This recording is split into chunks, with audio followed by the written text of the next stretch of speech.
اعوذ باللہ من الشیطان الرجیم بسم اللہ الرحمن الرحیم السلام علیکم ورحمۃ اللہ وبرکاتہ۔ پیارے بچوں، کیسے ہیں آپ سب؟ امید کرتے ہیں کہ آپ سب اللہ تعالیٰ کے فضل و کرم سے ٹھیک ٹھاک اور خوش ہوں گے۔ پیارے بچوں، جیسا کہ آپ کو معلوم ہے کہ اس سے پہلے ہم نے 2 لیکچر آپ کو بھیجے تھے اور 2 رکوع بھی ہمارے مکمل ہو چکے ہیں۔ آج انشاءاللہ ہم پارہ نمبر 10 کا رکوع نمبر 3 شروع کرنے لگے ہیں۔ اس سے پہلے جتنے بھی لیکچر میں نے آپ کو بھیجے ہیں اس کے ڈسکرپشن میں آپ لوگ یہ ضرور دیکھیے گا کہ میں نے وہاں پہ کچھ سوالات بھی کیے ہیں اور اپنی ویڈیو میں باقاعدہ بتایا بھی ہے کہ ان اسباق میں سے آپ کے کون کون سے سوالات بن سکتے ہیں جو کہ امتحانی نقطہ نظر سے بڑی اہمیت کے حامل ہیں، تو ان کو بھی ذرا اپنی نوٹ بک پہ ضرور لکھ لیجیے گا۔ چلیے اپنی کلاس کا آغاز کرتے ہیں۔ اپنے پارے اپنے سامنے رکھیے گا، باوضو ہو کے بیٹھیں اور باادب ہو کے بیٹھیں، اور دل میں یہ نیت کیا کریں کہ ہم جو کچھ بھی پڑھ رہے ہیں، جو کچھ بھی سیکھ رہے ہیں، اس سے اللہ تبارک و تعالیٰ ہم سے راضی ہو جائے اور ہمارے اعمال صالحہ کو اللہ تبارک و تعالیٰ بہتر اور ٹھیک کر دے، اور اللہ تبارک و تعالیٰ تمام بیماروں کو بھی شفا عطا فرمائے۔ بسم اللہ الرحمن الرحیم۔ جب یقول کہنے لگے المنافقون منافق لوگ، والذین اور وہ لوگ فی قلوبہم جن کے دلوں میں مرض بیماری ہے، غرہ دھوکہ دیا ہؤلاء انہیں یا ان کو، دینہم ان کے دین نے، دینہم ان کے دین نے، ومن یتوکل اور جو بھروسہ کرتا ہے، علی اللہ اللہ پر، فإن اللہ پس بے شک اللہ تبارک و تعالی، عزیز غالب ہے، حکیم بڑی حکمت والا ہے۔ اللہ نے فرمایا اذ یقول المنافقون والذین فی قلوبہم مرض، جب منافق اور وہ لوگ کہ جن کے دلوں میں بیماری ہے وہ کہنے لگے، غر ہؤلاء دینہم انہیں ان کے دین نے دھوکے میں ڈال دیا ہے، وہ کہنے لگے کہ ان لوگوں کو ان کے دین نے مغرور کر رکھا ہے، دھوکے میں ڈال دیا ہے۔ ومن یتوکل علی اللہ فإن اللہ عزیز حکیم، جو اللہ پر بھروسہ کرتا ہے تو اللہ تبارک و تعالی غالب ہے اور حکمت والا ہے۔ دوسری آیت مبارکہ، ولو ترا اور کاش، ولو اور کاش کہ اگر ترا آپ دیکھیں، اذ جب یتوفا جان نکالتے ہیں، موت دیتے ہیں، الذین کفروا کافروں کو، الملائکۃ فرشتے، ولو ترا اذ یتوفى الذین کفروا الملائکۃ، اور جب آپ دیکھیں کہ جب کافروں کی جانیں فرشتے نکالتے ہیں، جب فرشتے کافروں کی جانیں نکالتے ہیں، یضربون وہ مارتے ہیں، وجوہہم ان کے چہروں پر، وادبارہم اور ان کی پیٹھوں پر۔ اب دیکھیں اللہ فرماتے ہیں ولو ترا اذ یتوفى الذین کفروا الملائکۃ، جب فرشتے کافروں کی جان نکالتے ہیں تو وہ ان کے چہروں پر، ان کی پیٹھوں پر مارتے ہیں۔ وذوقوا اور انہیں کہا جاتا ہے کہ چکھو عذاب الحریق جلا دینے والے عذاب کو، الحریق جلا دینے والا عذاب یا آتش کا عذاب۔ اور پھر کہا جاتا ہے ذالک یہ بما قدمت ان کاموں کی وجہ سے ہے جو قدمت آگے بھیجا، ذالک یہ ان کاموں کے سبب ہے، ان کاموں کی وجہ سے ہے، بما جو کچھ بھی قدمت آگے بھیجا، ایدیکم تمہارے ہاتھوں نے، وان اللہ اور بے شک اللہ تبارک و تعالی، لیسا نہیں ہے، بظلام للعبید ظلم کرنے والا بندوں پر۔ اس آیت مبارکہ میں کہا جا رہا ہے کہ یہ تو وہ سزا ہے جو تمہارے ہاتھوں نے، جو تمہارے اعمال کی سزا ہے جو تمہارے ہاتھوں نے آگے بھیجے تھے، اور بے شک اللہ تبارک و تعالی بندوں پر ظلم نہیں کرنے والا یا بندوں پر ظلم نہیں کرتا۔ کدابی پھر آگے اللہ نے مثال سے سمجھایا ہے، کدابی جیسا کہ حال ہوا، جیسا کہ انجام ہوا، آل فرعون کا انجام ہوا، والذین من قبلہم اور وہ لوگ جو آل فرعون سے پہلے تھے ان کا حال ہوا، کفروا انہوں نے کیا کام کیا؟ انکار کیا، کفروا انہوں نے انکار کیا، انہوں نے کفر کیا، بآیات اللہ اللہ کی آیات کا، بآیات اللہ اللہ کی آیات کا، فأخذہم اللہ بذنوبہم تو اللہ نے ان کو پکڑ لیا ان کے گناہوں کے سبب، فأخذہم تو پکڑ لیا انہیں اللہ نے بذنوبہم ان کے گناہوں کے سبب، ان اللہ قوی بے شک اللہ تبارک و تعالی زبردست ہے، شدید العقاب سخت ترین سزا عذاب دینے والا ہے۔ محترم سامعین، اس آیت مبارکہ میں کہا جا رہا ہے، لفظی ترجمہ بتا دیا میں نے، بامحاورہ دیکھیں، کہا جا رہا ہے کہ آل فرعون کا انجام دیکھیں اور ان لوگوں کا جو اس سے پہلے تھے، انہوں نے اللہ کی آیات کا انکار کیا تو اللہ نے انہیں ان کے گناہوں کے سبب پکڑ لیا، بے شک اللہ تبارک و تعالیٰ بہت قوی ہے اور سخت ترین سزا دینے والا ہے۔ ذالکہ یہ اب سزا کیوں دی جا رہی ہے؟ یہ اس وجہ سے ہے بِأَنَّ اللَّهَ کہ بے شک اللہ تبارک و تعالی لم نہیں یکو ہے، لم یکو نہیں ہے، مغیرن تبدیل کرنے والا، بدلنے والا، نعمتن کسی بھی نعمت کو، انعمہا جو اس نے انعام کی، انعمہا جو اس نے انعام کی، جو اس نے عطا کی، علی قوم کسی بھی قوم پر،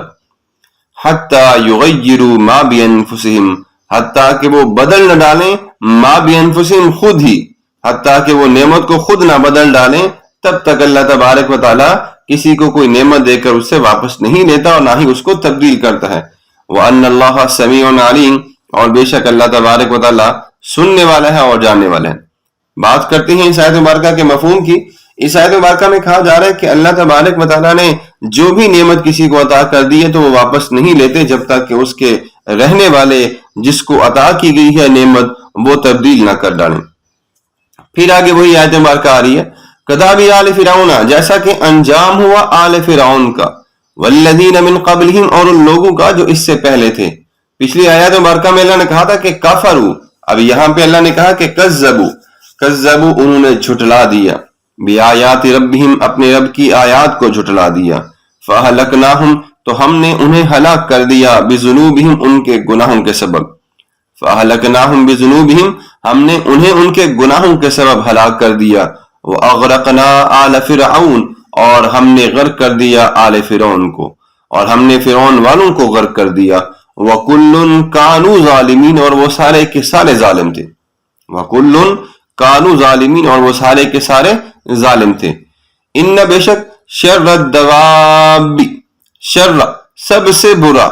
الدواب جانداروں میں سے یا جانوروں میں سے عند اللہ اللہ کے ہاں الذین وہ لوگ ہیں کفروا جو کافر ہیں فہم لا یؤمنون پس وہ ایمان نہیں لاتے۔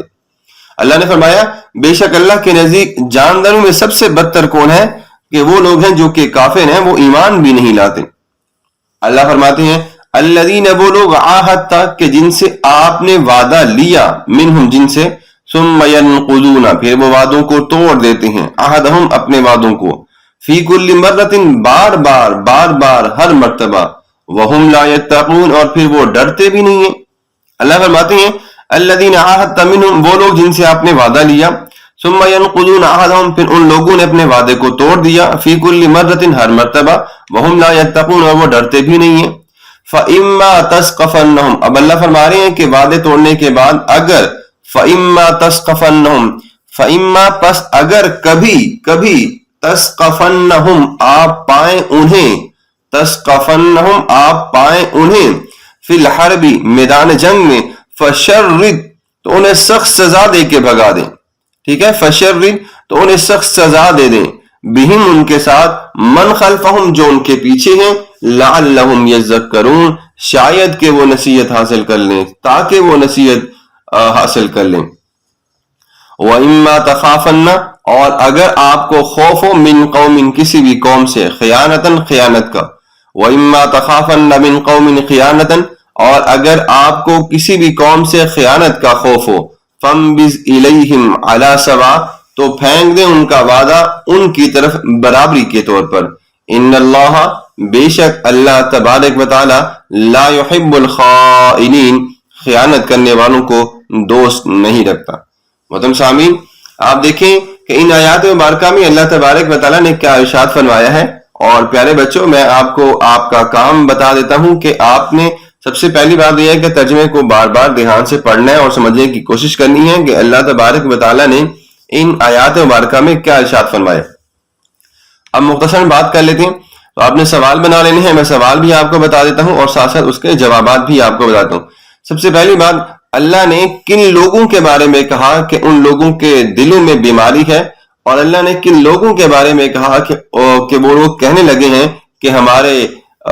دین نے ان کو جو ہے وہ مغرور کر رکھا ہے۔ تو یہاں پہ بات کی جا رہی ہے اللہ نے منافقین کے بارے میں، اور وہ لوگ جن کے دلوں میں بیماری ہے ان کے بارے میں کہا، اور ان لوگوں کے دین کے بارے میں بھی بتا رہے ہیں کہ وہ کہہ رہے ہیں کہ انہیں ان کے دین نے مغرور کر دیا ہے، اور اللہ نے کہا کہ جو اللہ پر بھروسہ رکھتا ہے تو اللہ تو اس کے ساتھ ہوتا ہے۔ پھر اس آیت مبارکہ میں آپ دیکھتے ہیں کہ اللہ تبارک تعالیٰ فرماتے ہیں کہ جب کافروں کی جان نکالی جاتی ہے تو کیا ہوتا ہے، جب کافروں کی جان نکالی جاتی ہے تو کیا ہوتا ہے، تو جواب اس کا یہ ہے کہ جب ملائکہ کافروں کی جانیں نکالتے ہیں تو وہ ان کے چہروں پر اور ان کی پیٹھوں پہ مارتے ہیں اور انہیں عذاب کے بارے میں کہتے ہیں کہ چکھو یہ عذاب۔